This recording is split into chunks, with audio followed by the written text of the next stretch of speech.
After a far from ideal start to life in the Premier League this season and the back end of last season, Vitor Pereira is under real pressure at Wolverhampton Wanderers, and I think in the next few weeks we will be seeing a change of manager if something isn't drastically changed in those next few games.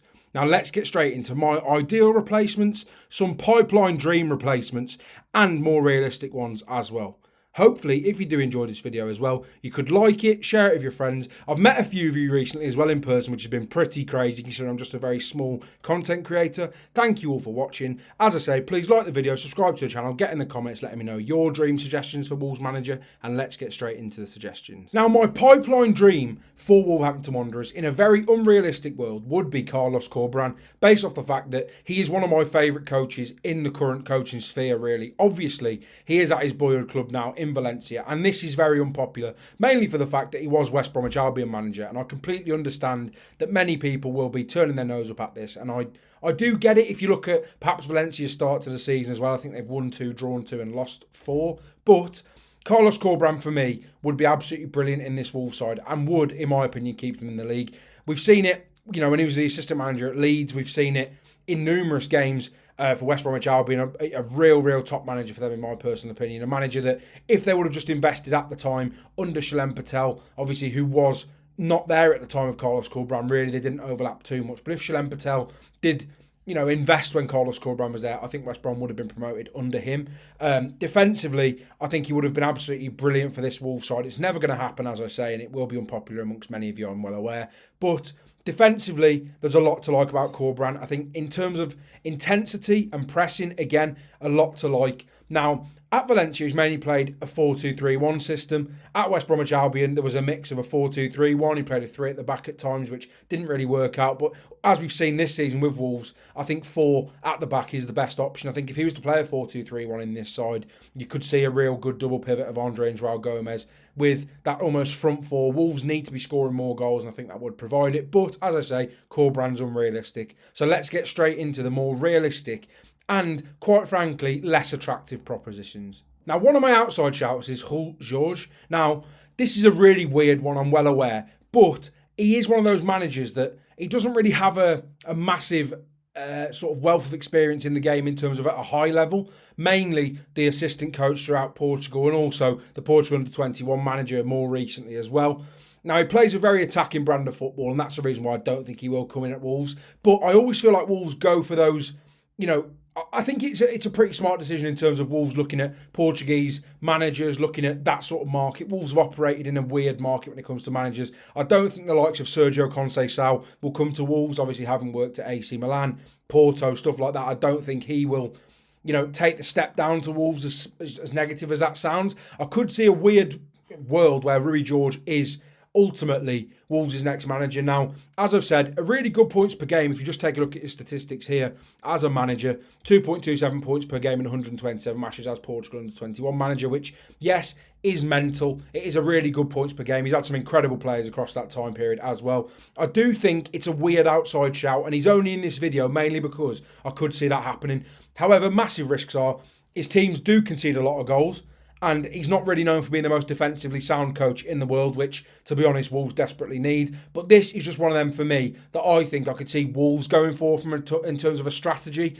Because, let's be honest, they've gone for those weird types of managers in really strange, situations when they're almost down on their backside, really. Obviously, Vitor Pereira was massively sort of out of favour. Obviously, was going to go in at Everton at one point as well. And I just think that's a weird outside shout. I wouldn't like to see it, but I have seen rumbles of it going on a bit in Portugal, and it's also another option for Wolves. Next up, and one of my top choices, obviously there are a few negatives about the manager, but for me I've gone for Adolf Hütter. Now, this may seem really strange considering he was sacked ever so recently, and I don't think he will be, rushed into the Wolves job. I really don't, but I do think it's another one to consider. Obviously sacked from Monaco, 4 wins, 1 draw, 2 losses in the league as well this season. But as you can see, his points per game is relatively decent. Mainly known, I would say personally, from his time at Salzburg, really. But again, did relatively well at Young Boys and did okay at Frankfurt as well. Now, what does he bring? He's won trophies and he's got experience in terms of that. So that's one of them things where perhaps you wouldn't,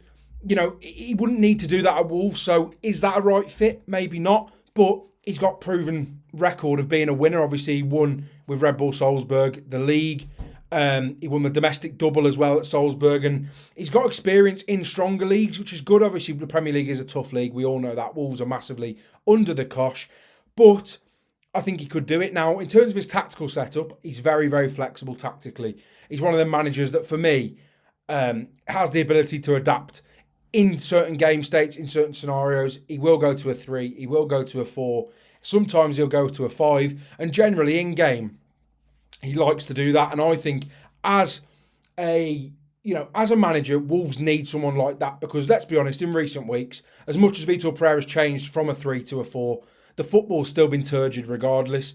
It's looked slightly better against the likes of Spurs and Brighton, but again, ultimately, he ends up going to a 5 and it costs Wolves the game. It's not tactically unbelievable at all, and I think he's become, to be quite honest, very predictable. Now, what are the risks with Adolf Hütter or Adi Hütter? Now, it ended on a very sour note at Monaco, really.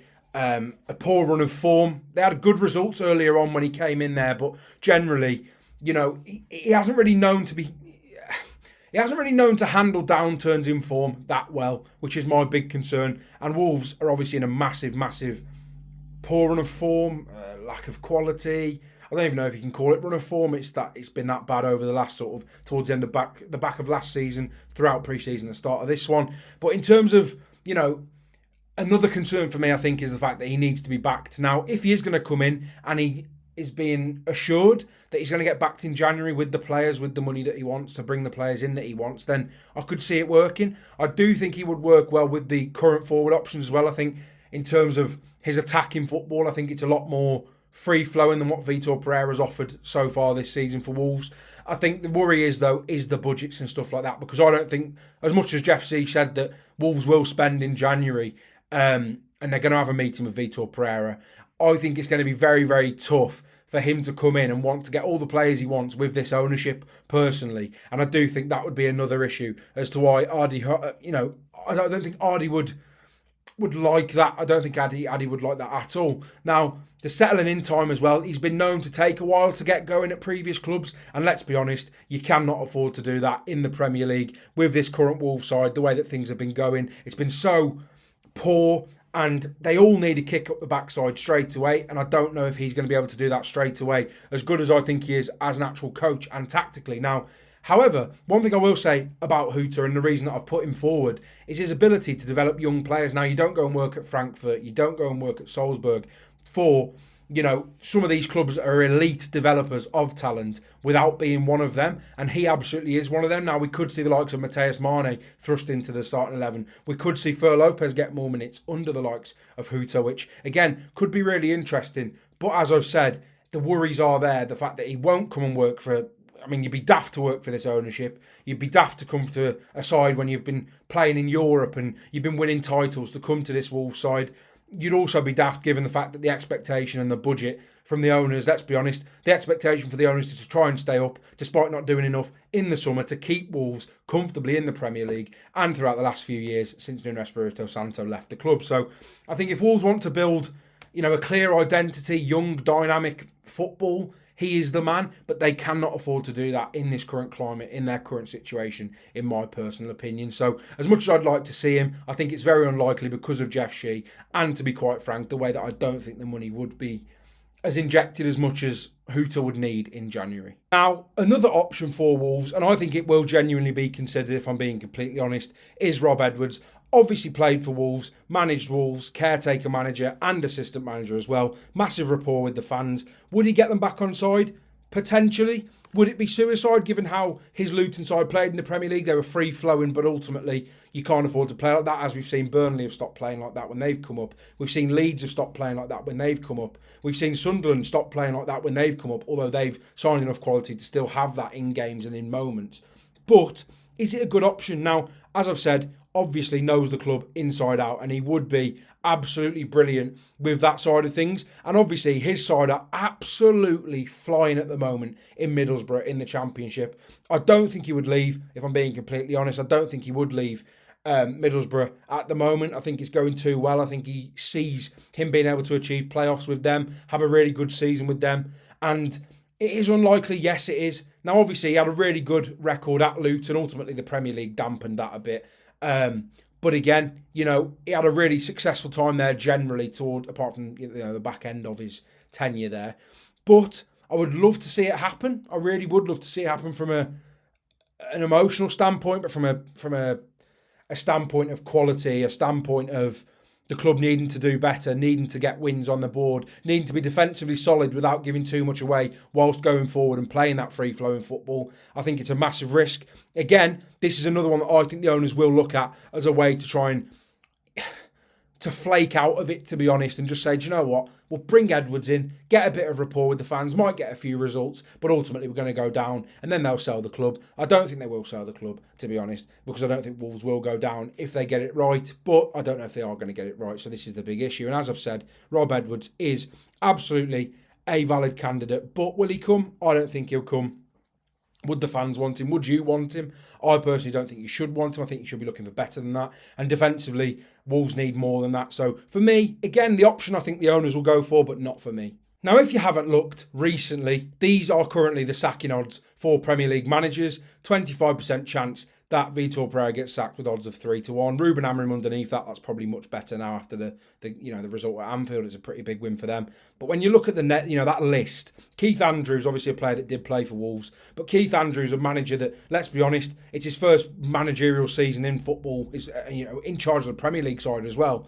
And I think it's a really damning indictment on what's gone on at Wolverhampton Wanderers this season when you look at some of the names on that list, given the fact that Ruben Amorim is one of the worst, if not the worst Manchester United manager we've ever seen. Marco Silva is a crazy one given the fact that he is such a good manager, but ultimately it looks like he's going to be extending his contract, as we've seen from David Ornstein today. And obviously Fulham, they haven't had a great start to the season, but I think he'll get it right. Daniel Farke, one of the worst managers in the league, in my personal opinion, and he's on this list with Vitor Pereira, and he's far more likely to stay than Vitor Pereira, according to them odds. And as I've said, Keith Andrews. So I just feel like that 2-0 defeat to Sunderland was a real telling sign. And obviously the next two games are massive. Do Wolves give him until Burnley? Yes, they will. And weirdly, I don't feel like he's under any pressure from the ownership to get results. It sounds mad, but he's not under any real pressure or any real threat of being sacked, which I find absolutely ludicrous. It doesn't really feel like that around the club. The fans want him gone, a majority of them. The fans also want the owners gone, which I completely agree with, but as I've said numerous times, the owners are absolutely honking, but ultimately, as soon as you cross that white line, he's got to get it right, the players have got to get it right, and none of them have. Replacing the likes of Cunha and Ait Nouri with real lacks of quality, in my personal. The Muller-Wolfer signing is madness. I really liked it as a deal, but if he's not going to be good enough to play and adapt to Premier League football, then that's 10 million down the drain. And just overall, it just feels like it's all gone wrong on the pitch and off the pitch for Wolverhampton Wanderers so far this season. I do hope that they do get it right. I'd like to see Arda Hütter, but as I say, I'm not certain that Wolves will provide him with enough money to say to him, look, you've got a real project and you've got a real job on your hands here. And also, I'm not sure if he can coach a team defensively well enough. I think his pressing and his intensity would be really useful for this team, because we've seen numerous times, even against Sunderland, Wolves' pressing was lazy, it was slow, it was lethargic, it was lacklustre. But I do think that he would get it sorted. For me, he's the option that I would go for currently. Obviously, the likes of Sean Dyche, I've seen a few people wanting. Obviously, he is now at... Sean Dyche is now at Nottingham Forest, and Danny Rowell as well. Danny Rowell would have been in this video as my number one choice up until today when he was confirmed as Rangers manager, because I think he's an excellent coach and I think he really will do well over there. I would have liked to see him at Wolves, but obviously the risk again with him is he's not coached in the top flight. I wouldn't be surprised if they went for some suicidal option in terms of Russell Martin or something like that this board, to be quite honest. I wouldn't go for that at all either. But as I've said, missing out on Sean Dyche, as much as it's not an attractive thing, and I wouldn't like to see him as a manager of Wolves, because I believe they can do better, should be aiming for better. He would have kept Wolves in the Premier League, no doubt in my mind. I think Danny Rowell would have had a really good chance of keeping Wolves in the Premier League as well. And now they've missed out on Nuno Espirito Santo, who ultimately was out of a job a few weeks ago. I think they could have pulled the plug then, personally, and took the risk and tried to bring him back. I think that would have given the boost that this fan base needed, and that the club needed, and that the players needed, and I think that would have been the perfect option. But now we're not in a position where that can even be discussed. So let me know what you think. Let me know which managers you'd like to see. If there's any shouts that you'd like to see as well, let me know in the comments. I can do another video about managerial options, because there are a lot of managers getting linked to Wolves at the moment. A few that I don't really like as fits. A few that I do have a lot of pros and cons for as well. So if you want to see another managerial video, let me know. Thank you all for watching. Hopefully Wolves can pick up a bit of form against Burnley and hopefully Chelsea, considering they're something so much better in the Cup. Thank you all for watching. If you did enjoy it, please like the video, subscribe to the channel. If you see me out and about, please say hi, because all the support is really appreciated and I really do enjoy meeting all of you. Thank you all for watching, and I'll see you all in the next one.